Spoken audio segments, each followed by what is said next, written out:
अस्सलाम वालेकुम। Welcome to Al Aziz institute. मेरा नाम हाफिज़ मोहम्मद वकास है और मैं आपको एफपीएससी की तरफ से जो अनाउंस की गई लेक्चरशिप की वैकेंसीज होती हैं उसका जो टेस्ट होता है उसके ख़ास तौर पर जो 50% पार्ट है जो कि सब सब्जेक्ट्स में कॉमन है उसके हवाले से गाइड करने के लिए आए हैं। मैं आपको गाइड करूँगा उस 50% पार्ट वाला हिस्से में, उस पार्ट के हवाले से जो सब सब्जेक्ट्स के लिए, चाहे वो पॉलिटिकल साइंस हो, इंटरनेशनल रिलेशंस का हो, केमिस्ट्री हो, फिजिक्स हो, इंग्लिश लिटरेचर, उर्दू का अगर लेक्चरशिप की जॉब है ये, उसके लिए इन सब में कॉमन होता है। वो एक तो होता है पार्ट होता है इंग्लिश का जो सब में कॉमन होता है, 20 मार्क्स होते हैं उसके। उसके अलावा बाकी होता है सब्जेक्ट का जो 50% होता है, 50 मार्क्स होते हैं उसके, अपने सब्जेक्ट से आते हैं। और उसके बाद जो सब पार्ट होता है वो होता है प्रोफेशनल का, एजुकेशन बेस्ड होता है, जिसको एजुकेशन पैरागॉजी या आप उसको कह सकते हैं प्रोफेशनल, जो एफपीएससी जिसको कहता है प्रोफेशनल। वो 30% मार्क्स का जो पेपर होता है वो वहीं से बनता है। तो उसके हवाले से मैं आपको गाइड करूंगा। जो लेक्चरशिप का टेस्ट होता है इसके 3 पार्ट्स होते हैं। पहला पार्ट होता है इंग्लिश ग्रामर पर, यानी इंग्लिश ग्रामर में हर चीज़ आ जाएगी, वोकैबुलरी आएगी, ग्रामर, सेंटेंस स्ट्रक्चरिंग आ जाएगी, और पार्ट्स ऑफ स्पीच की डिटेल्स आ जाएंगी, करेक्शन आ जाएंगी, इडियम्स, फ्रेजल, जो कुछ भी आएगा ग्रामर में आएगा वो 20 मार्क्स का होता है। 100 मार्क्स का पूरा पेपर होता है, एमसीक्यूज टाइप। पहला पार्ट होता है आपका 20 मार्क्स का, जिसमें 20 एमसीक्यूज आते हैं। और दूसरा पार्ट जो होता है वो होता है आपका 50 मार्क्स का, आपके अपने सब्जेक्ट पर। आपके अपने जो सब्जेक्ट होगा उसको डिटेल से पढ़ेंगे तो 50% क्वेश्चन वहीं से, 50 मार्क्स वहीं से होंगे। और इसी तरह 30 मार्क्स जो हैं वो आपकी प्रोफेशनल से आते हैं। प्रोफेशनल को आसान लफ्जों में कहूँ तो एजुकेशन, या फिर वो जो बीएड का सिलेबस होता है उसमें से तीन पेपर या 4 पेपर जो है आपने तैयार करने होते हैं। तो वहां से वो 30 मार्क्स आते हैं। और सबसे बड़ा चैलेंज जो होता है ना इंग्लिश, और और उससे भी बड़ा चैलेंज अगर मैं कहूँ, सबसे बड़ा चैलेंज ओवरऑल इस टेस्ट में होता है वो 30% मार्क्स का होता है।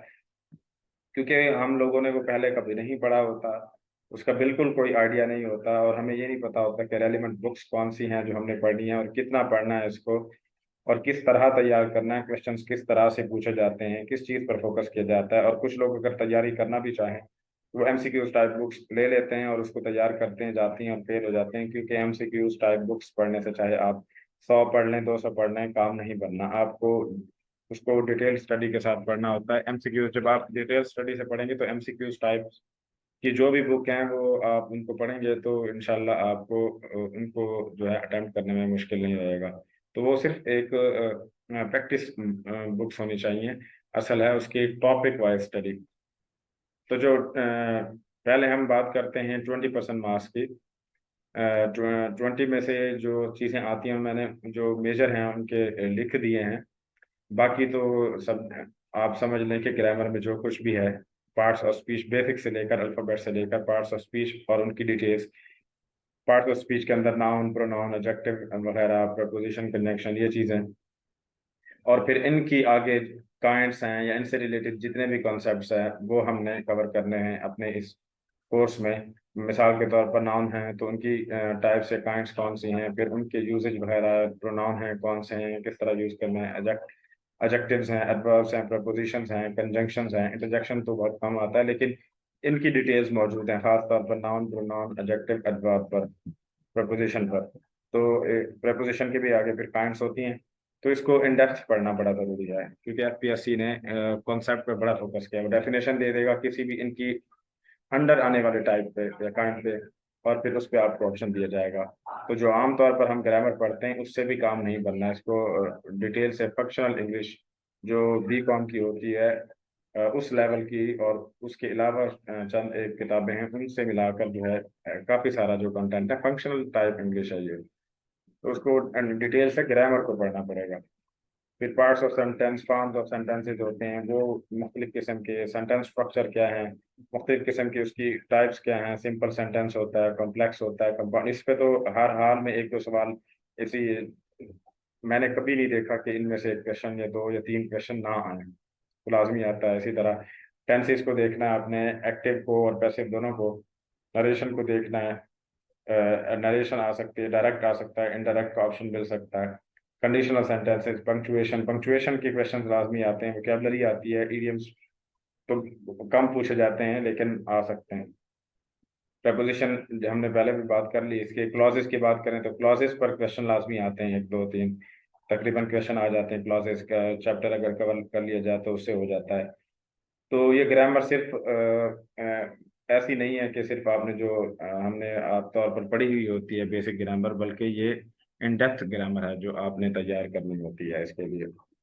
आप में से शायद जिन लोगों ने पहले इम्तिहान दिया है, चाहे जनरल नॉलेज का भी है, तो उनको आइडिया होगा एफपीएससी का कि एफपीएससी किस तरीके के ग्रामर के हवाले से क्वेश्चन पूछता है। तो ये 20% मार्क्स जो हैं सब में मुश्तरक हैं, सब सब्जेक्ट्स के लिए। अगर आपने अप्लाई किया है, जो आजकल आई भी हुई हैं जो जॉब्स एफपीएससी के, जो आजकल जॉब्स आई हुई हैं, जिसकी मेरा ख्याल है आज कल आखिरी डेट है, उसमें भी जितने भी सब्जेक्ट्स हैं वो सारे उनके लिए 20% मार्क्स कॉमन होंगे। ये इंग्लिश के जो ग्रामर के हैं, तो जिस सब्जेक्ट में भी आपने अप्लाई किया तो आपके लिए कॉमन होगा, आप इसकी तैयारी कर सकते हैं। उसके बाद आता है आपका सेकंड पार्ट तो मैंने कहा, क्योंकि हम अभी सेशन स्टार्ट करने वाले हैं सिर्फ इस 50% पे। जो 50% सब्जेक्ट का होता है वो तो हम भी करवाते हैं, लेकिन अगर आप लोग नहीं भी करते तब भी उसका कोई इशू नहीं होता, क्योंकि वो आप खुद भी कर सकते हैं तैयारी से। अगरचे इंग्लिश का मैं खुद करवाता हूँ, लेकिन अभी फिलहाल जो हम सेशन स्टार्ट कर रहे हैं बेसिकली वो इसी का कर रहे हैं, जो जनरल आपके मार्क्स हैं सबके लिए कॉमन है, ताकि सबको अकोमोडेट कर सकें। तो सेकंड पर जो पार्ट है वो 50% वाला, उसको मैंने इस यहाँ पे स्किप कर दिया है। और जो उसके बाद थर्ड पार्ट आता है वो आखिरी 71 से लेकर 100 तक जो एमसीक्यूज आते हैं, ये बाकायदा लिखा होता है। 71 से 100 तक पेपर पैटर्न के अंदर जो एमसीक्यूज होते हैं वो सारे के सारे इसी पार्ट से होते हैं। एजुकेशन या प्रोफेशनल का नाम जो एफपीएससी नाम देता है, इसको प्रोफेशनल का नाम देता है। यानी आपने प्रोफेशनल, प्रोफेशनल से मतलब है टीचिंग प्रोफेशन। तो टीचिंग या एजुकेशन प्रोफेशन है, उससे एमसीक्यूज पूछे जाते हैं। तो इसका भी जो है आपको तीन एरियाज में से बेसिकली क्वेश्चन पूछे जाते हैं। और ये चौथा है, ये एक छोटा सा टॉपिक है, इसमें से एक क्वेश्चन या दो, मैक्सिमम दो क्वेश्चन इसमें से आते हैं। बाकी जो फोकस होता है, ये जो तीन पार्ट हैं, ये तीन पार्ट असल में तीन एरियाज या तीन बुक्स हैं। असल में ये एक छोटा टॉपिक नहीं है। टीचिंग टेक्निक्स एंड मेथोडोलॉजी पे पूरी किताब है। और वो भी अच्छा खासा इसके अंदर कंटेंट है जो आपने कवर करना होता है। तकरीबन 24-25 मेथड्स ऑफ टीचिंग हैं, और कॉन्सेप्ट्स हैं उससे रिलेटेड, उसके फीचर्स हैं, कॉन्सेप्ट्स हैं। तो ऐसा नहीं है कि सिर्फ आपने कोई टीचिंग मेथोडोलॉजी की कोई एक डेफिनेशन देख ली, बल्कि आपको उसकी डिटेल स्टडी करनी पड़ेगी। तो हर मेथड को उसके फीचर्स, बेनिफिट्स और क्या कहते हैं, एडवांटेजेस और डिसएडवांटेजेस वगैरह, वो आपने इसको हर मेथड को पहले समझना है, फिर उसके फीचर वगैरह, उसके वो जो दीगर जितने भी एस्पेक्ट्स हैं उनको कवर करना होता है, ताकि एमसीक्यूज किसी भी तरीके से पूछा जाए तो आप उसको अटेम्प्ट कर सकें। तो बाज़ औक़ात फीचर देकर आपसे पूछा जाता है, चार मेथड दे दिए जाते हैं ऑप्शन में, और पूछा जाता है कि किस मेथड की अ, ये कैरेक्टरिस्टिक या फीचर है। डायरेक्ट इंस्ट्रक्शन, इनडायरेक्ट इंस्ट्रक्शन के बारे में पूछा जा सकता है, या आपसे ये पूछा जा सकता है कि ये वाला फलां मेथड, अगर आप पीयर टीचिंग की बात करें, या फिर आप किसी और सोक्रेटिक मेथड की बात करें, ह्यूरिस्टिक मेथड की बात करें, तो उसके बारे में कोई फीचर देकर आपसे पूछा जाएगा कि ये किसकी फीचर है इनमें से। या फिर ह्यूरिस्टिक मेथड की फीचर्स दे दिए जाएंगे, इनमें से इररेलेवेंट फीचर होगी, तीन तो उसकी रेलेवेंट होंगी, एक इररेलेवेंट होगी। आपसे पूछ लिया जाएगा कि कौन सी है जो इसकी फीचर नहीं है। तो इस तरीके से असल में मेरा कहने का मकसद ये है कि इसको आपने कॉन्सेप्चुअली समझ के करना है। ये जितना भी पार्ट है, ये सारा इन डेप्थ कॉन्सेप्चुअल अंडरस्टैंडिंग की बेस पर आते हैं क्वेश्चन। तो इस चीज़ की तैयारी आपने डिटेल स्टडी से, टॉपिक से करके चलना है।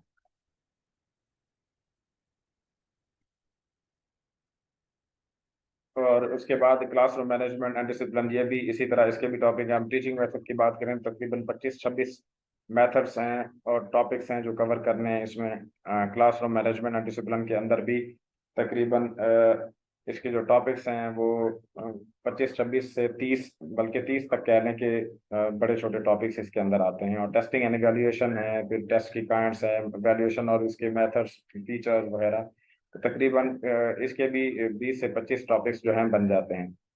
तो इसका मतलब ये है कि आपने इसको इन डेप्थ करना है तो फिर आप इसको क्रैक कर पाएंगे। और यही वजह कि अक्सर लोग बस एक एमसीक्यूज की बुक पढ़ के, ये दो पढ़ के फिर जाते हैं और आगे फिर अच्छा परफॉर्म नहीं कर पाते। और अक्सर लोगों को इसकी अवेयरनेस ही नहीं है। जब अवेयरनेस नहीं है, पता नहीं होता, तो फिर वो अच्छा परफॉर्म नहीं कर पाते। नॉलेज और ऑफ ब्लूम्स टैक्सोनॉमी जो है वो एक छोटा सा टॉपिक है जो एक छोटे से लेक्चर में कवर हो सकता है, लेकिन इससे क्वेश्चन आता है। मैंने इसलिए लिखा है क्योंकि एफपीएससी ने ये 4 पॉइंट्स अपने सिलेबस में दिए हुए होते हैं, इसलिए मैंने सिर्फ ये 4 पॉइंट्स ही दिए। बाज़ औक़ात ऊपर वाले 3 और बाज़ औक़ात 4 टोटल होते हैं, लेकिन जरूरी नहीं है कि ऊपर वाले 3 मिसाल के तौर पर आपने अप्लाई किए तो ये आपको दिए ये दिए तो यहाँ से नहीं, यहाँ से भी पूछा जा सकता है। तो एक दो सवाल होते हैं, लाजमी है कि आपने किसी भी एक क्वेश्चन वाले पार्ट को भी नहीं छोड़ना, हर चीज को अच्छे तरीके से तैयार करनी है। उसके अलावा एक और बात कि ये जो है हमारी जो स्ट्रेटजी, असल में हम पहले मैं डिस्कस करता हूँ बेसिक्स पर। बेसिक्स से पहले एजुकेशन क्या है, डेफिनेशंस क्या हैं, फिर एजुकेशन को सोशल पर्सपेक्टिव से और दीगर पर्सपेक्टिव से, यानी बेसिक कॉन्सेप्ट से और छोटे मोटे टॉपिक हैं जो तकरीबन मैं पहले पढ़ाता हूँ, 10 12 टॉपिक पहले पढ़ाता हूँ ताकि बेस बन जाए। तो फिर जाके इन टॉपिक पर आया जाए, जैसे टीचिंग टेक्निक्स और मेथोडोलॉजी के टॉपिक पर आ जाए। डायरेक्ट जाएंगे तो थोड़ा सा मुश्किल होता है, तो पहले कुछ टर्म्स और कॉन्सेप्ट्स क्लियर हो चुके हैं तो स्टूडेंट्स को अंडरस्टैंड करना इजी रह जाता है। तो फिर उसके बाद फिर हम इन पे सारे एक एक जो हमारा एरिया है उस पर तकरीबन कमोबेश 25 टॉपिक्स जो हैं हम कवर करते हैं। और हर एस्पेक्ट से, जितने भी एस्पेक्ट से इन्हीं एरियाज के अंदर पूछा जा सकता है क्वेश्चन, वो हम तैयार करते हैं। तो अगर इसकी अच्छी से तैयारी कर ली जाए तो 25 से 25 मार्क्स से ऊपर लिए जा सकते हैं इस पार्ट से। और ये एक बड़ी अचीवमेंट है कि अगर आप 25 से ले लें, क्योंकि आपने अपना सब्जेक्ट तैयार किया, यहाँ से 25 ले लिए तो आप कंपटीशन में आ जाते हैं और उन लोगों के लिस्ट में आ जाते हैं जिन्होंने आगे इंटरव्यू के लिए जाना होता है। तो उसके बाद जो हमने तीसरा पार्ट है वो हमारा कवर हुआ। तो पहला और तीसरा पार्ट हम इस वक्त स्टार्ट करवाने वाले हैं इंग्लिश का और इसका एजुकेशन का, ताकि सारे सब्जेक्ट्स के जो जो भी सब्जेक्ट्स की जॉब्स आई हैं, जहाँ पे भी आई हैं, तो उसके सारे जो कैंडिडेट्स होंगे वो इसके लिए एनरोल कर पाएंगे। अच्छा, अब कुछ बात करते हैं हम अपने दो चार फीचर्स मैं बता देता हूँ आपको कि हमारी स्ट्रेटजी क्या होगी, आपको क्या मिलेगा इससे। बेनिफिट्स ऑफ लेक्चरशिप, एक तो पहली बात यह है कि benefits of lectureship test preparation क्या है, क्या फायदा है आपको। फिर अगली हम बात करते हैं one time preparation for multiple times announced vacancies. इसकी मैं मिसाल देता हूँ कि आपने एक तैयारी की ना एफपीएससी के लेक्चरशिप के सिलेबस की, जितना भी आपने अपना सब्जेक्ट बस ये वाला, तो तैयारी के बाद ऐसा नहीं है कि आपने टेस्ट दिया तो उसके बाद फिर खुदा न खास्ता आपने टेस्ट में पहली अटेम्प्ट है और आपने टेस्ट में दिया और पास भी कर गए, इंटरव्यू में गए और अनफॉर्चुनेटली हो सकता है कि आप इंटरव्यू में मेरिट में ना फॉलो कर सके तो रह जाएं। पीपीएससी में होता है, तैयारी की आपने, मेहनत की, लेकिन एक नंबर से, आधे नंबर से आप फाइनल मेरिट में रह गए, तो फिर वो आपकी सारी मेहनत ज़ाया जाती है। उसकी सबसे बड़ी वजह यह है कि पीपीएससी की कभी कभार जॉब्स आती हैं और उतने तक आप इंतजार नहीं कर सकते, जबकि एफपीएससी का ऐसा मामला नहीं है। आपने एक तैयारी की और एक साल में मेरी ऑब्जर्वेशन के मुताबिक 3 बार वैकेंसीज आती हैं, चाहे वो 2 भी हैं 3 भी हैं, आप एक भी सीट आए आप अप्लाई करें, तैयारी आपने सही से की हुई है, आप पास कर सकते हैं। तो आप इसकी एक बार तैयारी करेंगे और अभी भी आई हैं, मिसाल के तौर पर ये रमज़ान में आई थी, फिर उसके बाद ये पिछले अब आजकल भी आई हुई हैं, उससे फिर पिछले महीने भी आई थी, यानी सितंबर नहीं, अगस्त अगस्त में आई थी मेरे ख्याल है। तो आजकल नहीं, अगस्त या सितंबर में आई थी, फिर आजकल अक्टूबर में आई हुई हैं वैकेंसी। फीमेल की बात कर रहा हूँ, फीमेल की पिछले महीने भी आई थी। इसी तरह इस साल 2 बार जो है वो मेल्स की भी आ चुकी हैं। एक बार अप्रैल में आई थी और एक बार आई थी फरवरी में, मेरा ख्याल है जनवरी या फरवरी में आई थी, मुझे दोनों में से अभी याद नहीं है कौन सा मंथ था। तो ये एक साल में तकरीबन 3 बार अनाउंस होती हैं, 3-4 बार हो सकती हैं।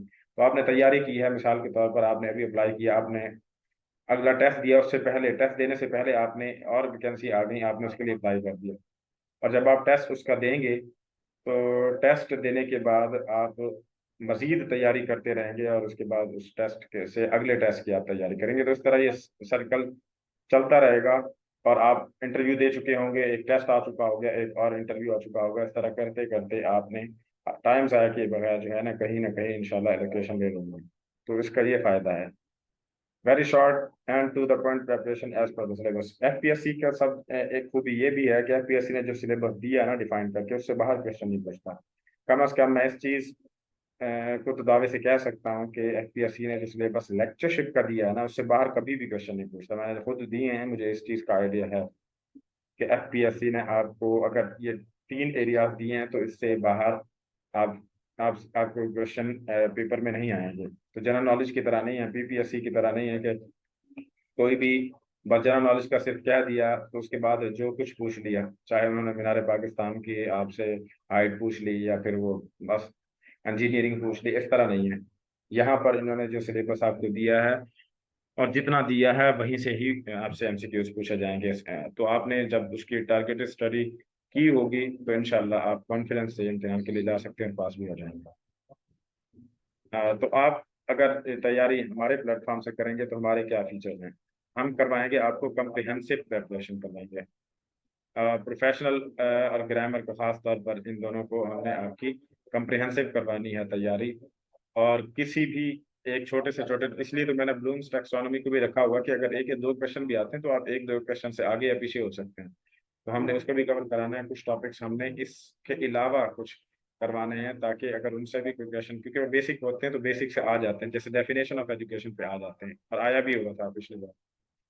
तो वो टॉपिक्स जो हैं उनकी एक लिस्ट बनाई है मैंने, उस पे भी उसको सबसे पहले करेंगे ही बेसिक्स को, फिर उसके बाद हम जाएंगे टॉपिक्स कवर करेंगे इंशाल्लाह। तो एक तो कम्प्रिहेंसिव तैयारी होगी, अगर आपने इस कंटेंट को इंशाल्लाह फॉलो किया तो इंशाल्लाह 25 से ऊपर का ही टारगेट हम रखते हैं। और अगर इन डेप्थ आपने उसकी तैयारी की है, जो आपको पढ़ाया गया, जो असाइनमेंट्स दी गई हैं पढ़ने के लिए, जो बुक्स आपको पढ़ने के लिए जहाँ से पढ़ने के लिए दी गई हैं, वो आपने अगर कर लिया तो इंशाल्लाह आपकी तैयारी अच्छी हो जाएगी। और लेक्चर हम देंगे, डिटेल लेक्चर होंगे।